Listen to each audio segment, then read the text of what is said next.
ಈ ದರ್ಶನ್ ಅವರ ಕೊಲೆ ಪ್ರಕರಣಕ್ಕೆ ಸಂಬಂಧಪಟ್ಟಂತೆ ಈ ಕೇಸ್ ಬಿಸಿ ಮಧ್ಯೆ ಚಿತ್ರೋದ್ಯಮನ ಬಂದ್ ಮಾಡ್ಬೇಕು 2 ತಿಂಗಳು ಅನ್ನುವಂಥ ಒಂದು ಕೂಗೆದ್ದಿತ್ತು ಆ ಟೈಮಲ್ಲಿ. ನಂತರ ಕೊನೆಗೆ ಸ್ಟಾರ್ ನಟರುಗಳು ದೊಡ್ಡ ದೊಡ್ಡ ಸಿನಿಮಾಗಳು ರಿಲೀಸ್ ಆಗಬೇಕು ಅಂತ ಹೇಳಿದಾಗ ಎಲ್ಲರೂ ಧ್ರುವ ಇರಲಿ, ಸುದೀಪ್ ಸರ್ ಇರಲಿ, ಎಲ್ಲ ತಮ್ಮ ಸಿನಿಮಾಗಳ ರಿಲೀಸ್ ಡೇಟ್ನ ಅನೌನ್ಸ್ ಮಾಡ್ಕೊಂಡು ಬಂದರು. ರೀಸೆಂಟಾಗಿ ದುನಿಯಾ ವಿಜಯ್ ಸರ್ ಅನೌನ್ಸ್ ಮಾಡಿದ್ದಾರೆ.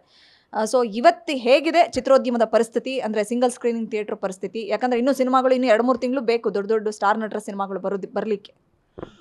ಮೇಡಮ್, ಇದು ಈ ಘಟನೆ ದರ್ಶನ್ ಅವರ ಘಟನೆ ಮುಂಚೆನೇ ಒಂದು ನಾವು ವಾಣಿಜ್ಯ ಮಂಡಳಿಯಿಂದ ಮತ್ತು ಸಂಸ್ಥೆ ಮತ್ತು ನಮ್ಮ ನಿರ್ಮಾಪಕರ ಸಂಘದಿಂದ ಮತ್ತು ಪ್ರದರ್ಶಕರ ವಲಯದಿಂದ ಎಲ್ಲರನ್ನೂ ಸೇರಿಸಿ ಒಂದು ಸಭೆಯನ್ನು ಮಾಡಿದ್ದು ತಮ್ಮೆಲ್ಲ ಗಮನದಲ್ಲಿದೆ. ಅಂದರೆ ಅವತ್ತಿನ ಕೂಗು ಏನಿತ್ತಪ್ಪ ಅಂದರೆ ಚಿತ್ರಮಂದಿರಗಳಲ್ಲಿ ಚಿತ್ರಗಳು ನಿಂತ್ಕೊತಾ ಇಲ್ಲ.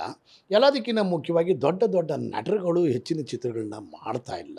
ದಯಮಾಡಿ ಅವರೆಲ್ಲ ಹೆಚ್ಚಿನ ಚಿತ್ರಗಳನ್ನ ಮಾಡಿದಷ್ಟು ಕೂಡ ಸಿಂಗಲ್ ಸ್ಕ್ರೀನ್ಗಳು ಅಂತ ಏನಿದ್ದಾವೆ, ಏಕಪರದ ಚಿತ್ರಮಂದಿರಗಳು ಮುಚ್ಚಿ ಏನು ಹೋಗ್ತಾ ಇದ್ದಾವೆ, ಅದನ್ನು ತಡೆಗಟ್ಟಬೇಕು ಅಂದರೆ ನೀವುಗಳೆಲ್ಲ ಮಾಡಬೇಕು ಅನ್ನೋ ಕೂಗಿತ್ತು.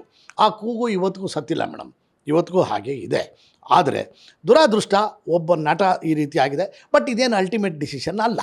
ಅವರು ಹೊರಗಡೆ ಬಂದಾದ ಮೇಲೂ ಕೂಡ ಅವರು ಹೇಳ್ಕೊಂಡಿದ್ದಾರೆ, ನಾನು 1 ವರ್ಷಕ್ಕೆ 2 ಸಿನಿಮಾ ಮಾಡ್ತೀನಿ ಅಂತಲೂ ಕೂಡ ಹೇಳ್ಕೊಂಡಿದ್ದಾರೆ.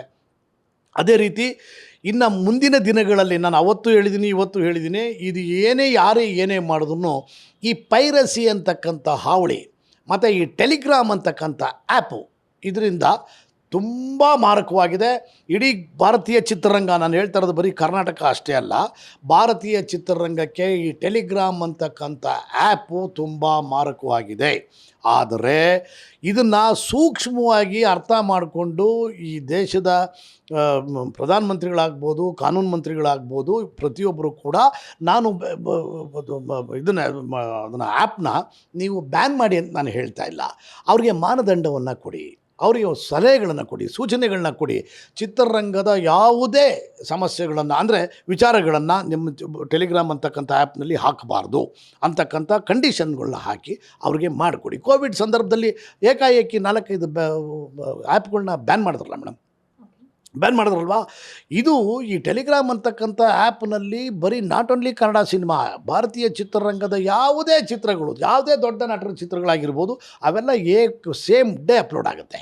11:30-12 ಗಂಟೆ ಟೆಲಿಗ್ರಾಮಲ್ಲಿ ಬಂದರು ಅಂದರೆ, ನಿಮಗೆ ಬಂತು ಅಂದರೆ ಯಾರು ಎಲ್ಲ ಮೊಬೈಲ್ಗಳಲ್ಲಿ ಕೂತ್ಕೊಂಡು ಸಿನಿಮಾ ನೋಡ್ತಾರೆ ವಿನ ಥಿಯೇಟ್ರ್ಗಳಿಗೆ ಯಾರೂ ಬರಲ್ಲ ಮೇಡಮ್. ಇದು ಇಡೀ ಭಾರತ ಚಿತ್ರರಂಗಕ್ಕೆ ಆಗಿರ್ತಕ್ಕಂಥ ಸಮಸ್ಯೆ. ಇದರಿಂದ ಸರ್ಕಾರಕ್ಕೆ ಬರ್ತಕ್ಕಂಥ ವರಮಾನ, GST ಮೂಲಕ ಚಿತ್ರಮಂದಿರದಿಂದ ಹೋಗ್ತಕ್ಕಂಥ ವರಮಾನ ಏನಿದೆಯಲ್ಲ ಅದು ಕೂಡ ಕಡಿಮೆ ಆಗುತ್ತೆ. ಸೊ ಆ ವಿಚಾರದಲ್ಲಿ ನಾನು ಎಲೆಕ್ಷನ್ ಆಗಲಿ ಅಂತ ಕಾಯ್ತಾ ಇದ್ದೆ.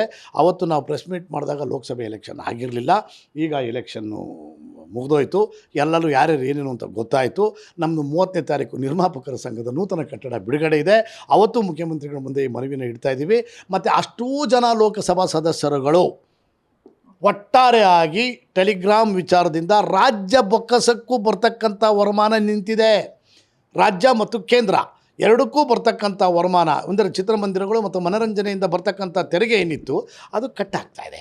ಅದನ್ನು ಮನವರಿಕೆ ಮಾಡಲಿಕ್ಕೆ ಅಷ್ಟೂ ಜನ MP ಗಳನ್ನು ನಾವು ಚಿತ್ರರಂಗದ ಮೂಲಕ ಹೋಗಿ ಅವ್ರನ್ನ ಕಾಂಟ್ಯಾಕ್ಟ್ ಮಾಡ್ತೀವಿ ಮೇಡಮ್. ಗ್ಯಾರಂಟಿ ನ್ಯೂಸ್, ಸುದ್ದಿ ಖಚಿತ, ನ್ಯಾಯ ನಿಶ್ಚಿತ.